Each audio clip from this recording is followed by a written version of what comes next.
মানিকগঞ্জের হরিরামপুরে পদ্মা নদীতে সীমানা লঙ্ঘন করে চলছে অবৈধ বালু উত্তোলন।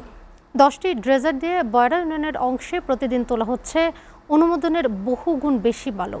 স্থানীয়দের অভিযোগ, রাজনৈতিক প্রভাব খাটিয়ে এই অপতৎপরতা। এতে একদিকে যেমন নদী ভাঙনের সংখ্যা বাড়ছে, তেমনি ড্রেজিংয়ের চাপে ডেবে যাচ্ছে কোটি টাকার জিও ব্যাগ। মানিকগঞ্জের প্রতিনিধি হাসান ফয়েজের পাঠানো তথ্য ছবিতে ডেস্ক প্রতিবেদন। চলতি বছরে 29 মে মানিকগঞ্জের হরিরামপুর উপজেলার পদ্মার লেসরাগঞ্জ ঘাটে বালু মহাল ইজারা পায় ফরিদপুরের মিথিলা এন্টারপ্রাইজ। বালু উত্তোলনের সীমানা নির্ধারণ করা থাকলেও তোয়াক্কা না করেই প্রায় 1 কিলোমিটার দূরে বালু উত্তোলন করা হচ্ছে। স্থানীয়দের অভিযোগ, রাজনৈতিক প্রভাব খাটিয়ে চলছে বালু উত্তোলন।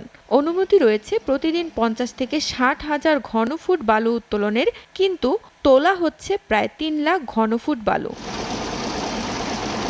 অনিয়ন্ত্রিত উত্তোলনে নদী শাসনে ব্যবহৃত কোটি টাকার জিও ব্যাগ দেবে যাচ্ছে, আর হুমকির মুখে পড়ছে ফসলি জমি, বসতবাড়ি ও অবকাঠামো। সরকার যে পদ্ধতি করছে, যেখান থেকে বালি কাটবে সেখান থেকে বালি না কাটে অন্য জায়গা থেকে বালি কাটতেছে। বস্তা ডাইবে যাবে লাগছে, তারপরে ধুলসুরার ওই মাথায়ও বস্তা ডাইবে যাবে লাগছে। ভিতরে 5 কিলো ভিতরে বয়রা ইউনিয়নের ভিতরে ঢুকে কাটতেছে। আপনারা একটু খেয়াল করে দেখেন। বাড়ি ঘর নষ্ট হইব। আগে আমরা তো ক্ষতিগ্রস্ত হয়েছি অনেক, গ্রামের পর গ্রাম ভাঙছে।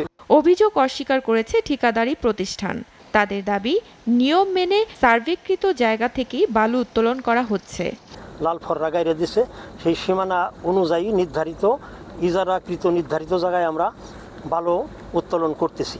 অন্যদিকে প্রশাসনের দাবি, নির্ধারিত এলাকার বাইরে কেউ বালু উত্তোলন করলে আইনগত ব্যবস্থা নেওয়া হবে।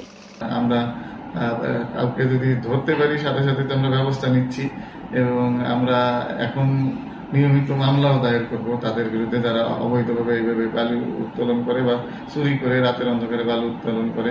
সীমানা লঙ্ঘন করে অবৈধভাবে বালু উত্তোলন না থামালে ভাঙনের শঙ্কায় দিন কাটাচ্ছেন স্থানীয়রা। এসিটিভি নিউজ ডেস্ক।